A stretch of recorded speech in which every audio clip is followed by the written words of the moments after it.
But we're back. We are. Consolidated 3. Post Black Star Benin. And a whole lot more optimism from... Yeah. Oh, as for me, my Vim Day. Vim Yazo. I think we'll qualify from the group. Only say Kwesi sometimes when the team they see white. In face all they make like plain paper. It be problem. You be coach. I don't, but when we're playing Black Star, then we all turn coach. You know, I don't know. Like I don't know if it was a if it was a win, if it was a loss. Like I feel like it was a loss. Yeah, well, it feels like a loss. Because your expectations were not right? Benny. Yeah, I think I was I don't know if I had expectations. I was just hoping that, you know, this is the first match, this is Benin. The kind of, not expectations, was it hope? I don't know, because see, I won't have the same feling going against Cameroon, because I know that Cameroon is a very strong team. Yeah. You know. Charlie, so you make a feel.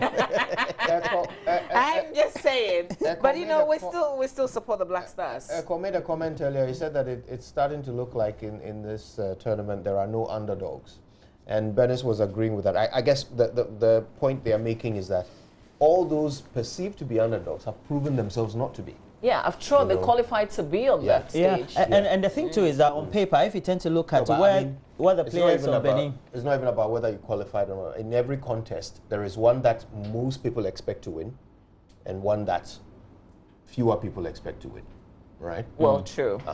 So the one that fewer people expect to win is usually the underdog, right? But in this case, all those that people, so far, all those that people thought, oh, this will be a walkover, this will be a walk in the park, they proved themselves to be much tougher than people expected.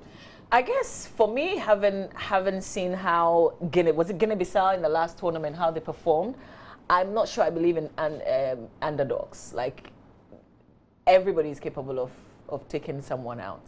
Oh, yeah. That's the world, that's life. I don't know. I feel like we lost yesterday, even though we drew.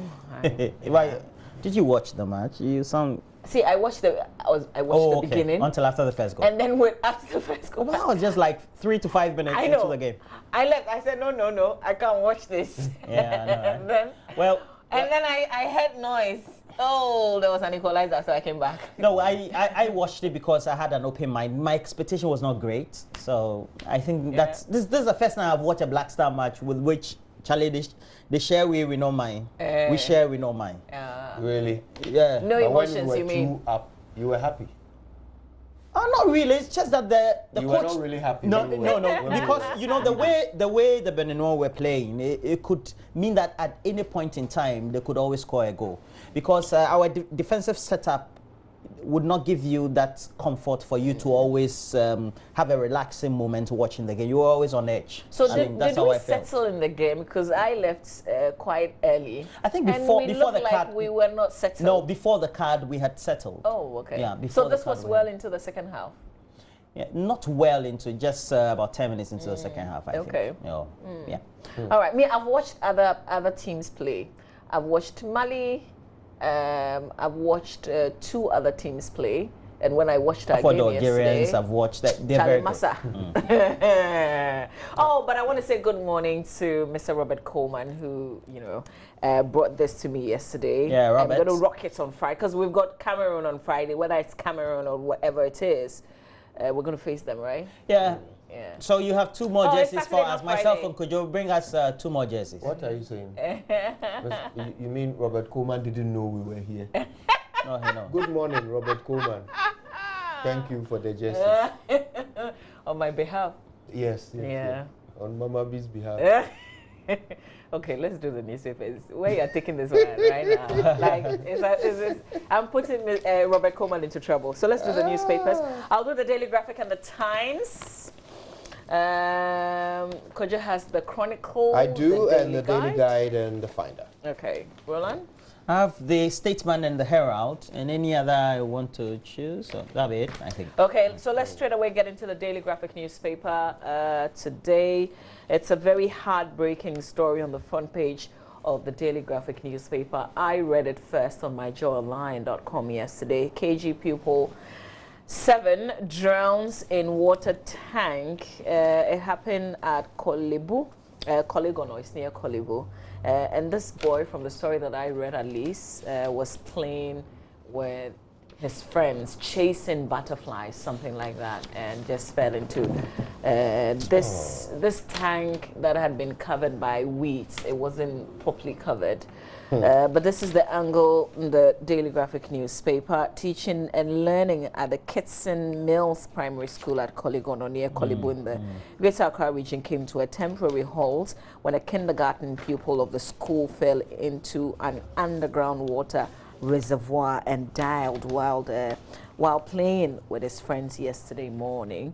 The child, Robert Oko Thompson, 7, fell into the uncovered tank, which was overgrown with weeds, while chasing butterflies with his peers.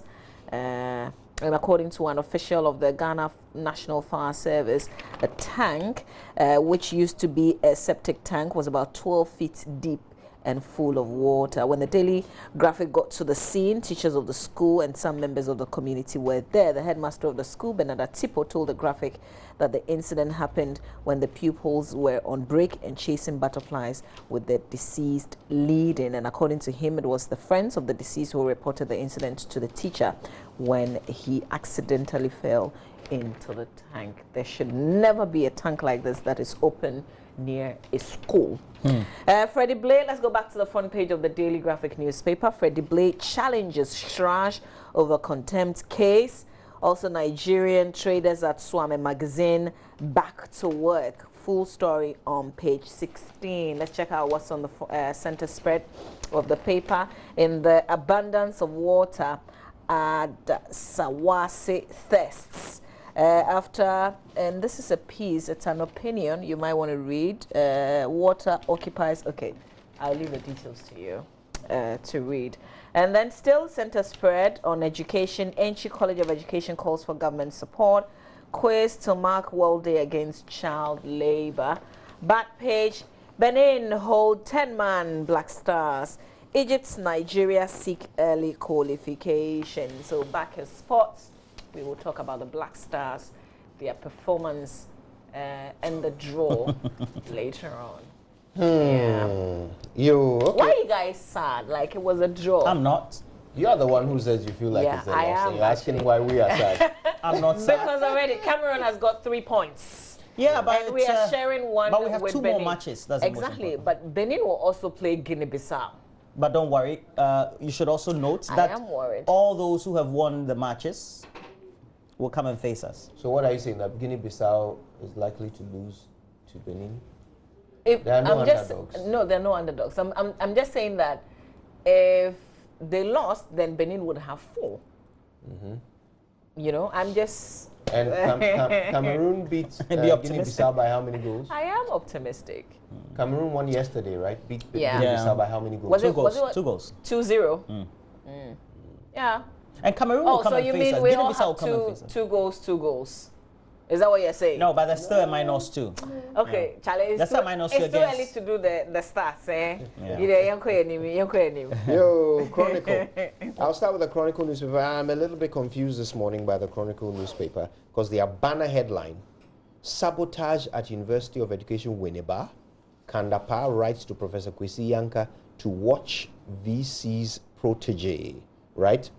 And I then start flipping through the newspaper to find the story. I can't find it. Can't find It's it? not there. Where did they say it was? Pages 2 and 3. It's not there. I've taken my time, painstakingly gone through every single one of the rather them. few. So they've pages got of the Chronicle. headline. Massive headline, paper-selling headline. Yeah. This is a paper-selling And then when you grab headline. it, you don't see the story. It's not there. Have The you checked story the is back not there. page? It's not there. Oh. Back page has an advert. Okay. All right. So, well, also on the front page, governments fund propaganda instead of civic education, according to Professor Ade. Where is the 250 million Ghana cedis oil money? PIAC demands of government. And beware armed robbery in taxi. So you can buy. But these stories are in, right? Well, no, I don't know. Okay. I haven't looked for them all. The one I looked for, I didn't find. So I wish you luck with the rest. Okay, I'll do the daily guide real quick. Shall I? Yeah, okay. you should. All right. Banner headline: Shraj in bizarre, in quotes, court moves. This is about the Freddie Blay buses saga. Also, runaway timber Galamsey Queen in court. Otumfor sacks second chief. And Ghana lobbies Egypt for free trade office. Let's have a quick look at the back page. President flies to back stars. Neymar makes Barca U-turn. 5-year deal he's agreed with Barcelona. Interesting. Nigeria strike over bonus. Messi's $84 million income used by UN to attack pay gap. Nice. And Ahsoka lifts Osei Chrome arm wrestling competition. Let's have a quick look in the middle. Some showbiz stories. Miss World 2018 storms Ghana. Wendy Shea gets competition at Roughtown Records from somebody called Fantana. Biddy Group wins Africa Award. George Clooney to direct Good Morning Midnight for Netflix. Oh, I look forward to that. And also, no opportunity for women entrepreneurs. ATL works to improve exports. Access Bank unveils new brand identity. And Dream Oval engages Charles Collins. That's it. All right. Let me look at the Herald newspaper. Has on the front page, Auditor General confirms massive rot at Export Promotion Authority. Has an attack picture of Alan Tramantin, the Auditor General, Yao Dovlo. It should be Yao Domelevo. Okay. And Gifty Kekeli. Yeah, that's the caption there. Gifty Kekeli Klenam, and now we have Eric Amwakuchum. We also have other stories occupying the front page of the Herald. Tashi MP angrily disrupts demo against bad roads. Dr. Okoboy's picture is there. Good morning to you, Dr. Okoboy. Slippery Freddie Blair finally shows up in court over 275 bribe buses. Meanwhile, up there, we've been informed about the outdooring of the Emisa Arthur Learning Center was, I'm told, from funding and resources pooled by Ben Duche Malo. Okay, let's look at the statement. Wait, I thought it was supported by Mrs. Emisa Arthur. Yeah, definitely. That's what I'm saying. Her husband pooled resources. Okay, pooled all resources, right. We have the Daily Statesman having the stories. 6 agencies have chopped $1.5 billion. And they are Legon, GBC, CNCA, that's the Ghana Export Promotion Authority. And then we have the Chartered Institute of Taxation as well. Police tame armed robbers. Data shows sharp drop in hard crime. Okay. Lawrence Ajinsam becomes CEO of one of those new acronyms we have, GNEXID. It is the Ghana Export-Import Exim Bank, and then the GNEIXID is Global Network for Export, Import Banks and Development. We're good at these. Just decided to say it for comfort. All right, so can we go? Let's do the Ghanaian Times newspaper front page.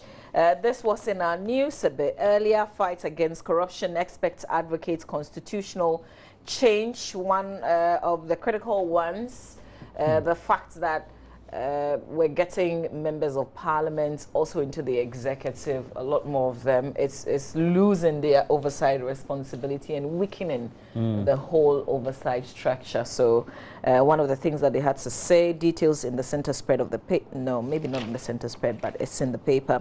Asante Hene distills offensive Henkro, chief for alleged malfeasance. It was almost like everywhere on the internet yesterday. Freddie Blair says Shrash contempt case flawed in some instances. He uses incompetence. Danger looms on Amasamang Sawam Road. 6 killers of Salvation Army basic school teacher remanded again. Okay. Let's see. Back page of the paper, some sports. Cameroon dispatch Guinea-Bissau. Benin hold 10-man Ghana. Yep.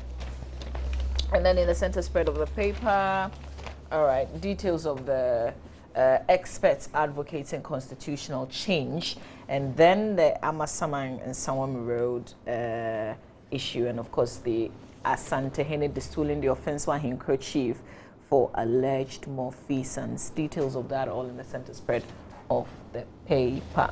Okay. All right. All right, I've got the Finder, and EC sells voters' data to a private company, raising privacy breach concerns. That's the banner headline. We'll talk about that in a minute because you can imagine the implications of this, right? Melcom at 30, shoppers to win mega prizes. Zipline drone rescues 113 students from acute diarrhea. And this is a story that describes how the Zipline company airlifted some ORS to a school. ORS? Yes. 113 kids in the school apparently had diarrhea. So they used the drone to send ORS to the school. ORS? Yes. That's water with salt and sugar. So the school couldn't stock ORS? No, not only could they not stock it, they couldn't mix salt and sugar. Yeah, because that should be basic science, right? I think.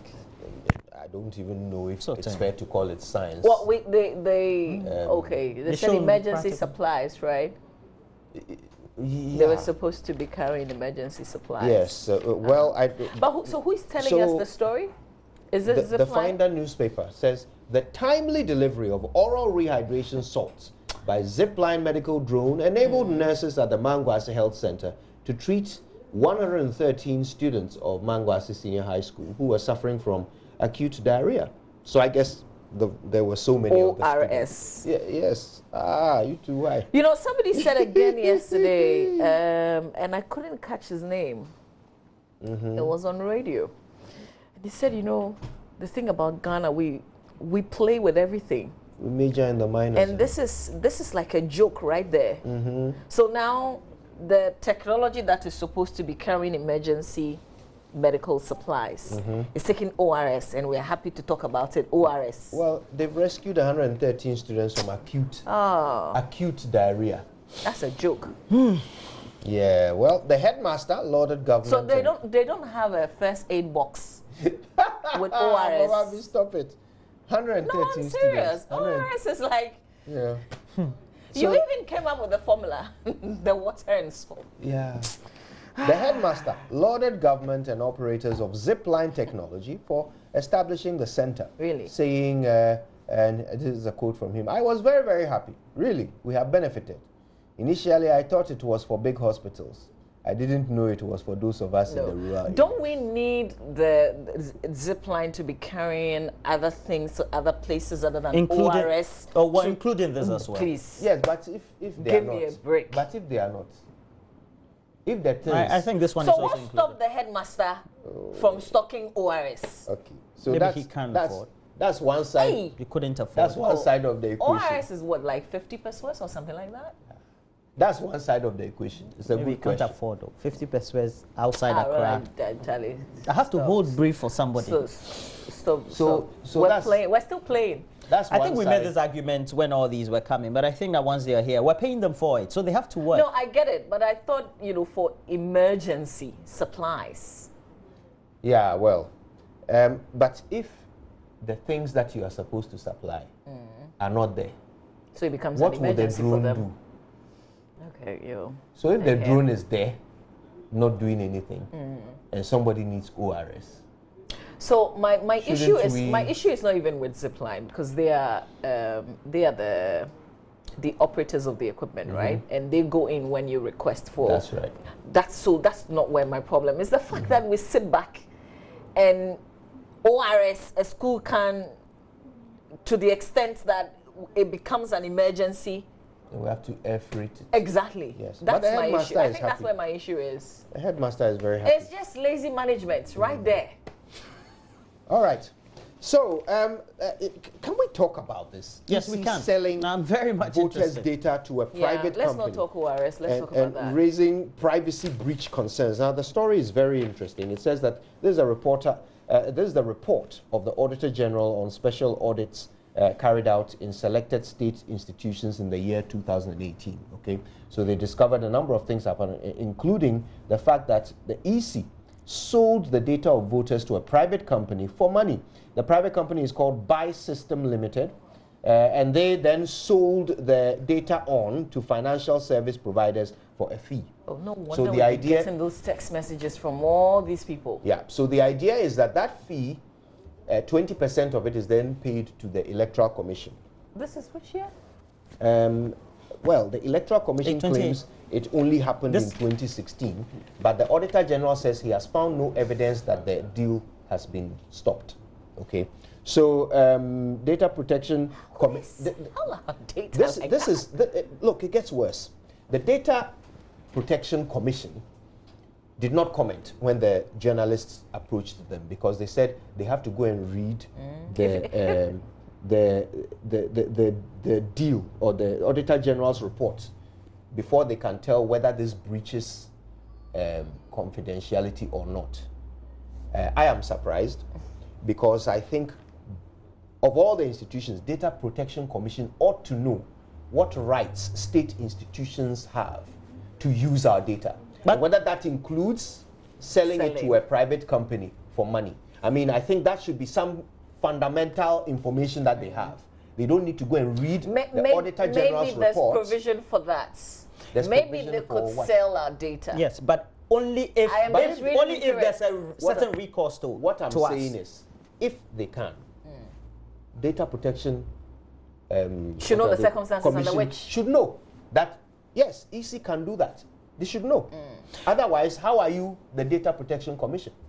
How are you being that institution? So you get it? So this is it. So, I'm just trying to be a bit not diabolical.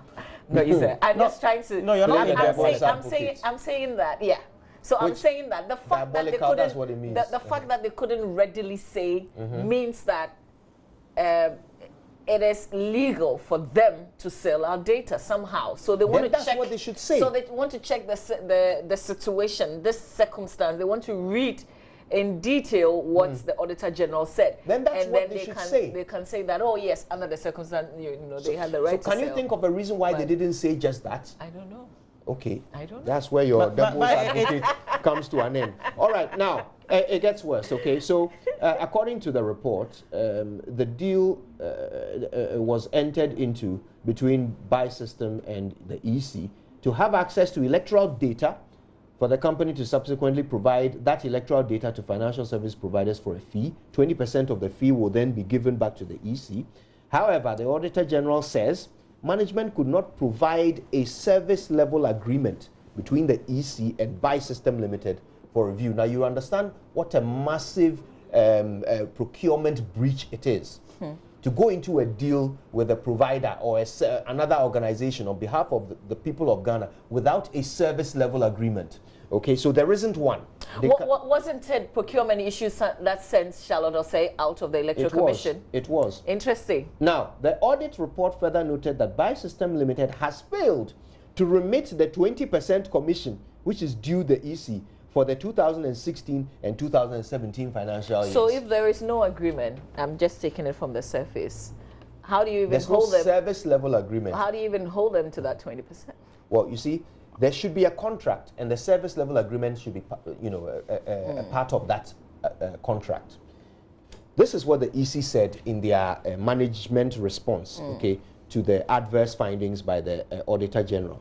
They said, and I quote, "There exists a memorandum of understanding (MOU) signed between the Commission and Buy System Limited." The EC claimed that they suspended this MOU in the third quarter of 2016. Okay, and prior to the suspension, this Buy System people had made a payment for the first and second quarters. All of this, the Auditor General could not find. Okay, and then they promised to review the existing service agreement in line with public procurement law. There is no existing service level agreement, but they say they will review it. What exists is a memorandum of understanding. Now, the Auditor General, after reviewing the MOU, said this does not constitute a service level agreement. Okay?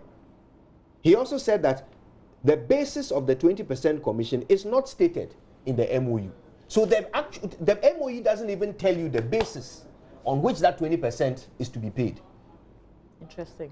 Okay, and the 20% has not been paid anyway. But this thing is messy. Eh?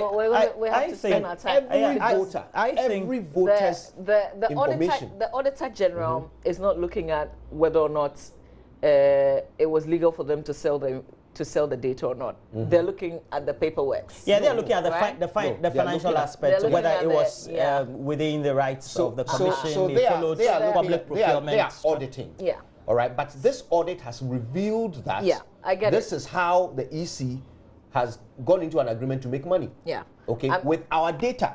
Yeah. So that is now raising the data protection issue. Yeah. So I see two issues. One is if they followed due procedure, which Auditor General is interested in, and whether or not we lost money because of something that they did or did not do. But the other issue of could they sell voter data is also another thing. I think it's illegal, and especially without recourse towards the owners of that data in the first place. Or maybe they had some approval, maybe from Parliament or somewhere. We have a Data Protection Act, and if you get to the Act 843 and you read Section 35, subsection 1, a data controller shall inform an individual who is the data subject of the processing of the individual's personal data by the data controller or another person on behalf of the data controller. You understand? So that's why I said maybe Parliament, because Parliament is this is the first place. Otherwise,